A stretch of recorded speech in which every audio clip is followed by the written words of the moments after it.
Hello friend, जैसा कि आपको पता है एसएससी जेई का एग्ज़ाम जो है आपका 24 मार्च को आपका कंडक्ट होगा।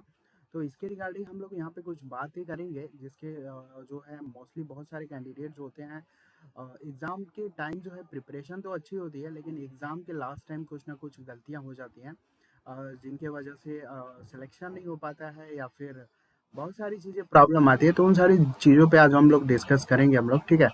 तो चलिए हम लोग देखते हैं। तो देखिए सबसे पहले हम लोग कुछ बातें कर लेते हैं कि एसएससी जो है इसमें जो है किस टॉपिक से क्वेश्चन बनता है, अभी तक रेशियो क्या रहा हुआ है। तो सबसे पहले हम इसका थोड़ा सा एक सिस्टमैटिक डायग्राम देख लेते हैं। उसके बाद लास्ट में हम लोग अभी सारे डिटेल देख लेंगे, एग्जाम हॉल में आपको क्या करना है, क्या नहीं करना है, क्या गलतियां होती हैं, सारी चीज़ें हम लोग डिस्कस कर लेंगे। तो देखिए एसएससी का जैसे कि आपको पता है कि इसमें जो है टेक्निकल के आपके जो है लगभग 100 क्वेश्चन आते हैं आपके, ठीक है। 100 क्वेश्चन आपके टेक्निकल के होते हैं। रीजनिंग के कितने क्वेश्चन होते हैं आपके? 50 होते हैं। और आपके जीके और प्लस करेंट अफेयर और प्लस साइंस भी आ रहा है यहाँ पे। और कभी कभी कंप्यूटर भी आता है, कभी कभी नहीं, कंप्यूटर भी आता है आपका, ठीक है। टोटल ये 50 नंबर आपका आता है, ठीक है। टोटल आपका 200 क्वेश्चन होते हैं और टाइम आपका जो होता है सिर्फ 2 घंटे का ही होता है। तो टाइम यहाँ पे बहुत ज़्यादा मायने रखता है आपका यहाँ पे, ठीक है। 120 मिनट में 200 क्वेश्चन टारगेट करना होता है, यानी 1 मिनट के अंदर आपको कम से कम 2 क्वेश्चन करना ही करना होता है, तभी जो है आप बहुत ही अच्छा रिस्पांस दे पाएंगे एसएससी जेई में। तो देखिए टेक्निकल की अभी हम लोग बात करेंगे। टेक्निकल में अभी तक क्या क्वेश्चन, मतलब रेशियो देखेंगे किस टॉपिक से कितना कंसीडर किया गया है क्वेश्चन को।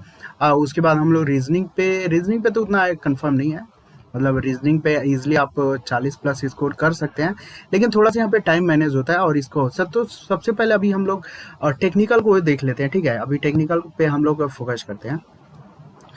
तो देखिए अभी तक जो एग्ज़ाम कंडक्ट हुआ है, अगर हम दो रेशियो को उठा के देखते हैं, 2018 को और 2017 को। मोस्टली 2018 में काफ़ी ज़्यादा एग्ज़ाम कंडक्ट हुए थे, मतलब कई शिफ्ट में एग्ज़ाम कंडक्ट हुए थे। टोटल 6 या 7 शिफ्ट था, कंफर्म नहीं है, मतलब इसी के आसपास था। और 2017 में जो है आपका लगभग 6 या 7 इसे अप्रॉक्स हुआ था, ठीक है। तो इन दोनों के रेशियो से काफ़ी ज़्यादा हमें जो है कंफर्म हो जाएगा, क्योंकि इससे पहले एसएससी का लेवल कुछ अलग था। अभी जो है रिसेंटली 2 या 3 साल से काफ़ी इजी टू मॉडरेट के बीच वेरिएशन हो रहा है क्वेश्चन पे। और देखो टेक्निकल में यहाँ पे 100 में क्या है ना कि अभी इस टाइम का ऐसा जो पेपर बन रहा है काफ़ी इजी टू मॉडरेट बन रहा है, मतलब ईजिली, मतलब जो 2 साल या 3 साल से प्रिपरेशन कर रहे हैं तो वो 80 प्लस स्कोर आराम से कर सकते हैं, और करना भी चाहिए, क्योंकि अगर आप 80 प्लस स्कोर नहीं करते हो ना तो कहीं ना कहीं मतलब कट ऑफ में आ नहीं पाओगे आप, ठीक है। और ये ऐसा पेपर बन भी रहा है एसएससी का कि इजिली आप 80 प्लस कर सकते हो, ठीक है। मोस्टली पेपर तो 90 प्लस करने का है, लेकिन मैं एवरेज को ही लेके चल रहा हूँ कि चलो 80 करते हैं, ठीक है। लेकिन 90 प्लस आप इजिली स्कोर कर सकते हो टेक्निकल में, क्योंकि काफ़ी मतलब कंसेप्टुअल उतने क्वेश्चन नहीं आ रहे हैं, बहुत ही 2-4 क्वेश्चन होते हैं। तो इजिली अगर आपने प्रैक्टिस किया हुआ है प्रीवियस ईयर का तो उसी बेस पे क्वेश्चन आता है आपका। तो देखो यहाँ पे क्या है ना, सबसे पहले हम थोड़ा सा डिस्कस कर लेते हैं 2018 और 17 का रेशियो को। तो यहाँ पे देखो बेसिक जो है ना, अभी तक बेसिक का जो रेशियो देखा गया है वो 40% है, ठीक है। मैं 100% क्वेश्चन को कंसीडर करते बात कर रहा हूँ, ठीक है। यानी बेसिक से लगभग 40% का रेशियो रहा हुआ है एसएससी जेई में। और उसके बाद जो है मशीन का अगर देखा जाए, मशीन फर्स्ट और सेकेंड दोनों को अगर मिलाते हम लोग, तो यहाँ से 12% का रेशियो रहा है मशीन से। और उसी तरीके से ट्रांसमिशन एंड डिस्ट्रीब्यूशन से जो रेशियो रहा है लगभग 7%। और ईआईएम से जो रेशियो रहा है आपका लगभग 8%। और स्विच गियर एंड प्रोटेक्शन से अगर देखा जाए, ठीक है, स्विच गियर एंड प्रोटेक्शन से तो आपका 4%। पावर प्लांट से अभी क्वेश्चन देखो अभी बनना स्टार्ट हो रहा है, ठीक है। 2019 का आपने देखा होगा पावर प्लांट से क्वेश्चन आए थे, तो आई थिंक आप 3 से 5% अभी ले सकते हो, पावर प्लांट से क्वेश्चन बन रहा है अभी आपका। और इसी तरीके यूटिलाइजेशन से देखो, यूटिलाइजेशन से भी क्वेश्चन बनता ही था, 8% क्वेश्चन, ठीक है। इलेक्ट्रॉनिक्स से अभी रेशियो कम है, ठीक है। इलेक्ट्रॉनिक्स से अभी इन लोगों ने, इलेक्ट्रॉनिक्स के यहाँ पे जो सिलेबस जो गिवन है वो काफ़ी कम ही है, तो उतना आता भी नहीं है इलेक्ट्रॉनिक्स आपका। लगभग 5 से 6 क्वेश्चन आपको देखने को मिलते होंगे, और बाकी अर्थिंग वायरिंग आ ही रहा है आपका, ठीक है। तो एसएससी में क्या है ना कि उतना आपका जो सिलेबस है यूपीपीसीएल जैसा नहीं है कि बहुत ज़्यादा ब्रॉड है आपका, ठीक है। तो सिलेबस काफ़ी लिमिटेड है, और इजीली आप स्कोर मतलब एक लिमिटेड जब इस सिलेबस हो जाता है ना, तो इजीली आप स्कोर करना भी काफ़ी इजी हो जाता है। अब पीसीएल और सीएल में क्या है कि आपका काफ़ी ज़्यादा, आई थिंक आपको पता है कि आपका हर एक एरिया पे काम करना होता है वहाँ पे। तो ये रेशियो रहा हुआ है 2017 और 18 दोनों को अभी मैं मिक्स करके बता रहा हूँ कि यही रेशियो रहा हुआ है अभी आपका। तो अभी देखो बेसिक से क्वेश्चन आते हैं, लेकिन बेसिक से सिंपली फार्मूला बेस्ड क्वेश्चन आते हैं, जिसमें कैलकुलेशन में आपका काफ़ी ज़्यादा टाइम कंज्यूम होता है। तो कैलकुलेशन में एक चीज़ ध्यान देना है आपको। देखो बेसिक ही होता है ना, बेसिक में ही जो क्वेश्चन है ना, इसी में आपका टाइम लगता है। बाकी मशीन वशीन में नॉर्मल क्वेश्चन आता है, बाकी पावर सिस्टम ये सब में इजी रटने वाला ही क्वेश्चन होता है। तो देखो ये एक तरीके का रेशियो भाई, लिमिटेड रेशियो होता है टेक्निकल का। अब देखो कैसे क्या करना है हमें, ठीक है। टेक्निकल की अभी मैं बात करने वाला हूँ। पेपर जब भी अटेंड करना है 200 क्वेश्चन होगा आपका, ठीक है। पहले टेक्निकल को ही आपको उठाना है, ठीक है। और दो राउंड आपको चलना है, ठीक है। अब ऐसा नहीं कि 3 राउंड चलना है, नहीं 2 राउंड चलिएगा। पहले राउंड में जो है इजी टू मॉडरेट के बीच करिएगा, ठीक है। मॉडरेट का मतलब सपोज दैट मान लो इस रेशियो पे कोई फार्मूला आ गया, ठीक है, और सिंपली बस पुटअप करके कैलकुलेशन करना है, तो ये मॉडरेट में आ जाएगा भाई। और इजी में तो आप जान रहे हो ना कि देख के बस ट्रिक करना होगा, जैसे कि हम लोग फार्मूला हुआ या फिर बस थ्योरी टाइप का कुछ भी हुआ, तो वो इजी टू मॉडरेट के बीच मैं रखता हूँ इन सारी चीज़ों को, जिसमें आप देख के इजिली क्लिक कर सकते हो, ठीक है। लेकिन अगर जैसे आपने कुछ कॉम्प्लेक्स अगर न्यूमेरिकल आता है कि अगर आपने सी यहाँ से निकालो, सी के बाद आपका अलग से 2 फार्मूला और यूज़ कर दो, वो थोड़ा सा कॉम्प्लेक्स होता है, तो उसको लास्ट टाइम में आपको टच करना चाहिए। तो फर्स्ट राउंड में जो है आपको ना इजी टू मॉडरेट के बीच चलना होगा।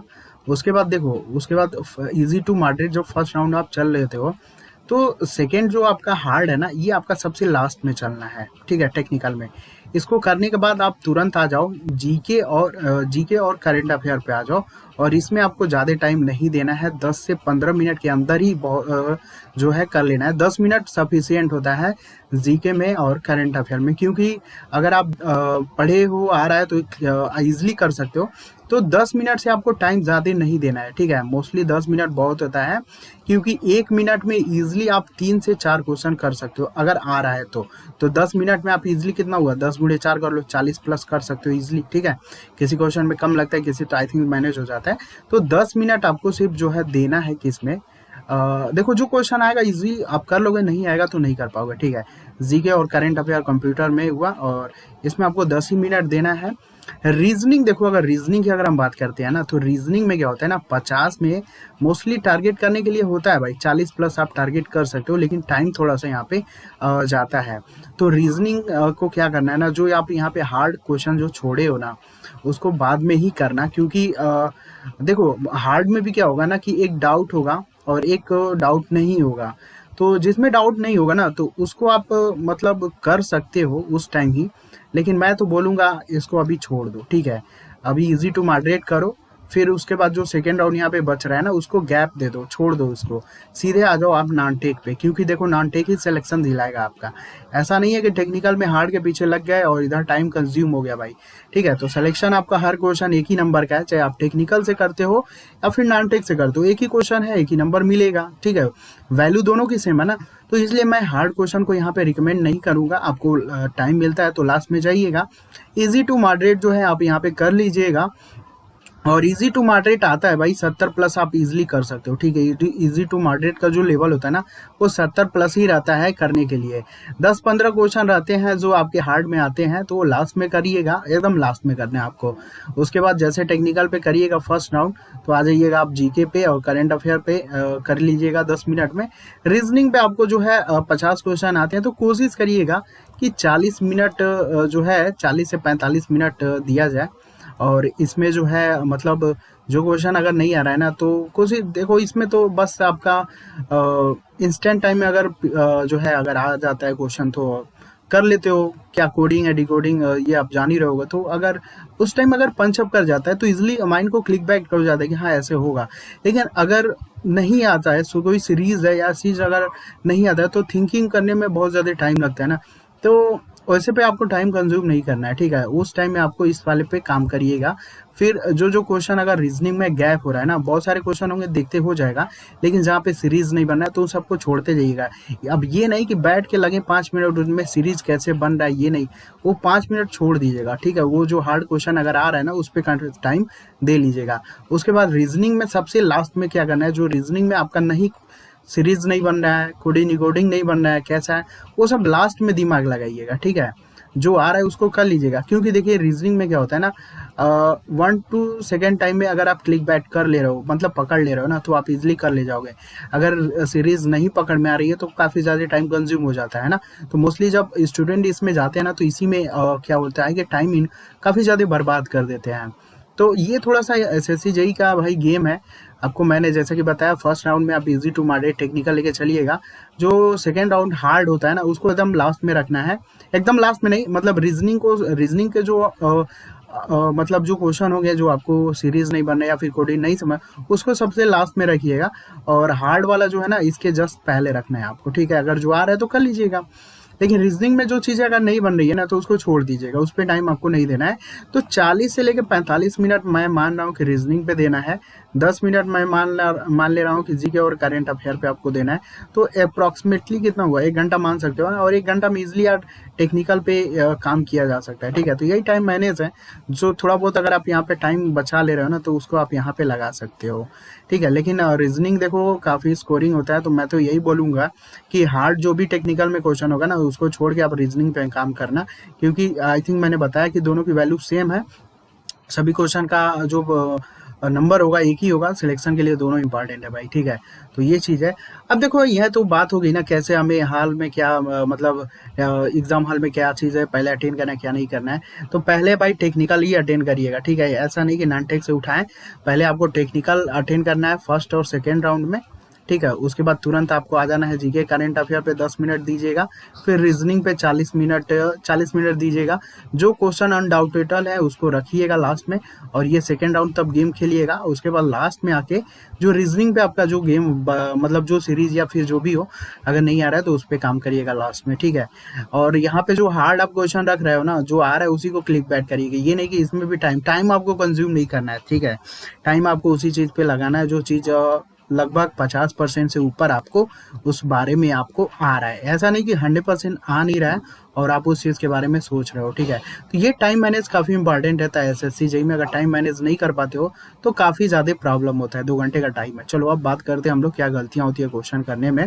देखो, कभी जब भी क्वेश्चन पढ़ो तो रिलैक्स हो गए, और रिलैक्स होने से सबसे पहले बात है ना कि मान लो अगर कल एग्जाम है, तो एक दिन पहले जो है थोड़ा माइंड को रिलैक्स दो। 8 से लेकर 10 घंटा रिलैक्स नींद लो, ठीक है। मैं ये नहीं कर रहा हूँ कि पढ़ाई छोड़ दो, ठीक है। जहाँ आप 8 घंटा पढ़ रहे हो, वहाँ पे आपको रिड्यूस करके 5 घंटा करना है, बस यही करना है भाई, ठीक है। क्योंकि जितना प्रेशर लेना है अभी लीजिए, ठीक है। एग्जाम से 10 दिन 15 दिन पहले लेना है। एग्जाम के एक दिन पहले जो है आपको माइंड को रिलैक्स रखना है। अगर माइंड रिलैक्स नहीं रखोगे ना, तो दिमाग आपका परफॉर्मेंस नहीं दे पाएगा। ये लिख के दे रहा हूँ कन्फर्म है भाई, ठीक है। अब कुछ लोग क्या होते हैं ना कि लास्ट टाइम भी प्रेशर रखते हैं माइंड को, उससे क्या होता है ना कि माइंड उतना एफिशिएंट वर्क नहीं कर पाता है ना, क्योंकि आपको भी पता है भाई, अगर हीट होगा तो इजीली बात है कि लॉस भी होगा, ठीक है। इसलिए एफिशिएंसी को मेंटेन करने के हम लोग क्या करते हैं, कूलिंग करते हैं ना। तो दिमाग भी एक तरीके का कूलिंग है, इसलिए आपको नींद लेना है अच्छे से। और लास्ट टाइम जितना मतलब जैसे एग्जाम के एक दिन पहले जितना प्रेशर कम से कम हो, जितना थोड़ा बहुत बाहर घूम लीजिए आधा घंटा, ठीक है। आधा घंटा में आपका कुछ भी नहीं जाएगा, बाहर फील्ड ग्राउंड में, ठीक है, पॉजिटिव एनर्जी होती है, वहाँ पे इजिली घूम लीजिए।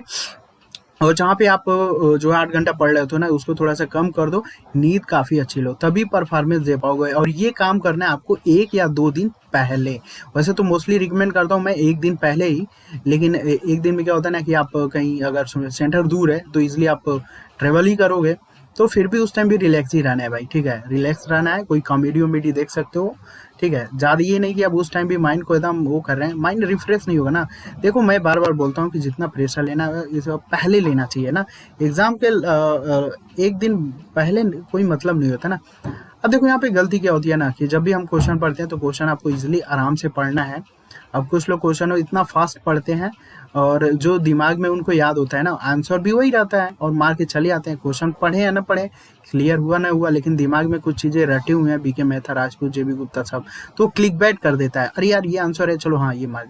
क्वेश्चन पढ़ा नहीं कि वो क्या दे रहा है, के सिवाय दे रहा है या नॉट दे रहा है या डिसएडवांटेज, ये जल्दी कोई ध्यान नहीं देता है। कुछ ऐसे वर्ड होते हैं जो ध्यान नहीं देते हैं लोग और तुरंत क्लिक बैट कर देते हैं, तो ये गलती आपको नहीं करना है। क्वेश्चन आराम से पढ़िएगा, ठीक है, वहाँ पे आपको ध्यान दीजिएगा कि नॉट दिया है कि यस दिया है।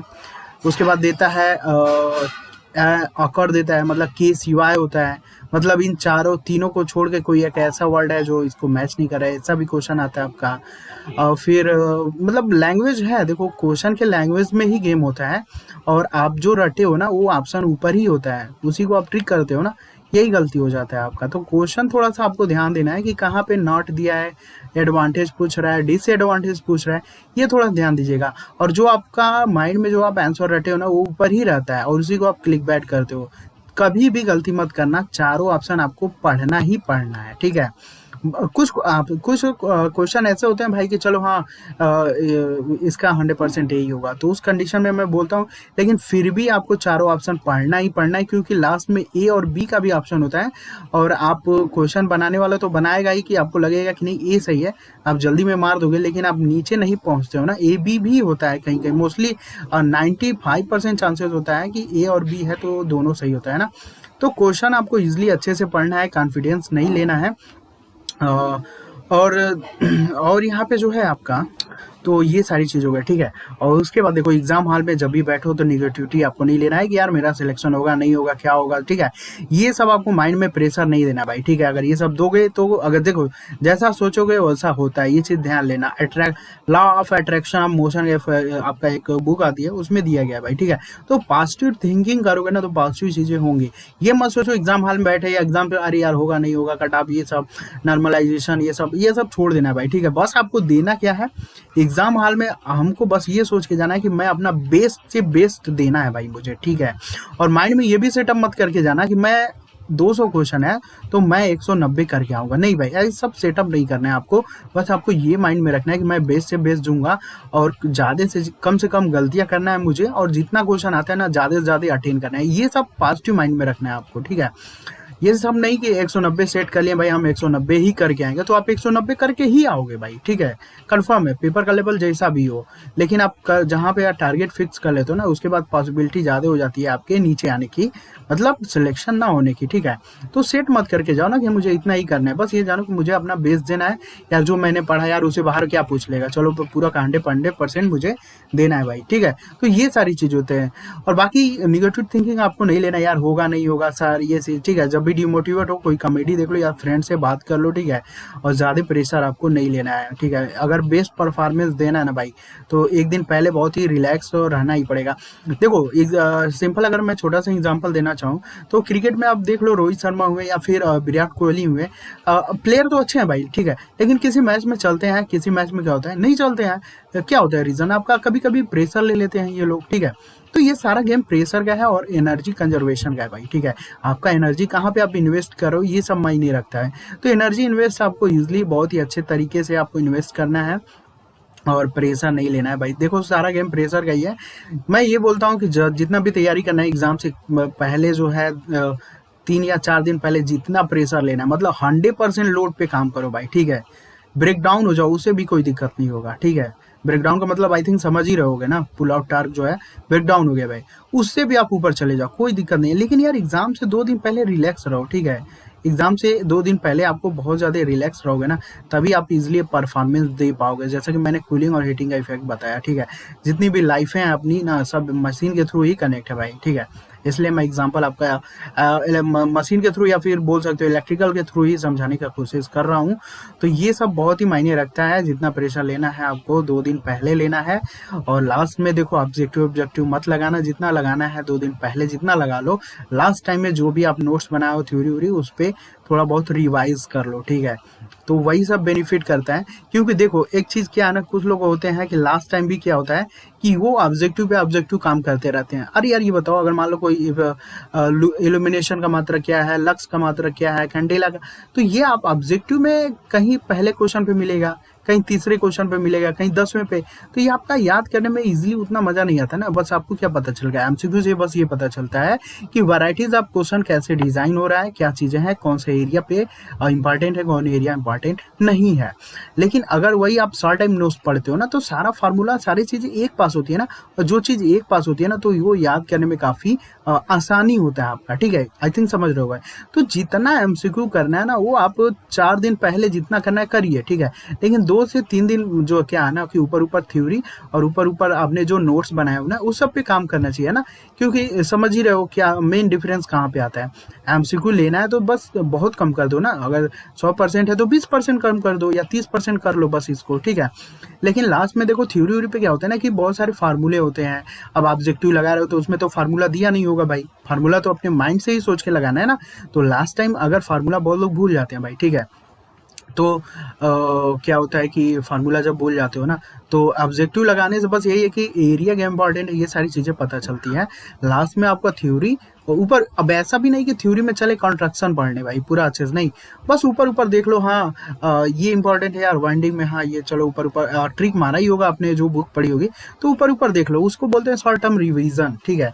और जो आपने नोट्स बनाया होगा उसे ऊपर ऊपर देख लो, उसे क्या होता है ना कि कॉन्फिडेंस काफी ज्यादा बुल्डअप हो जाता है।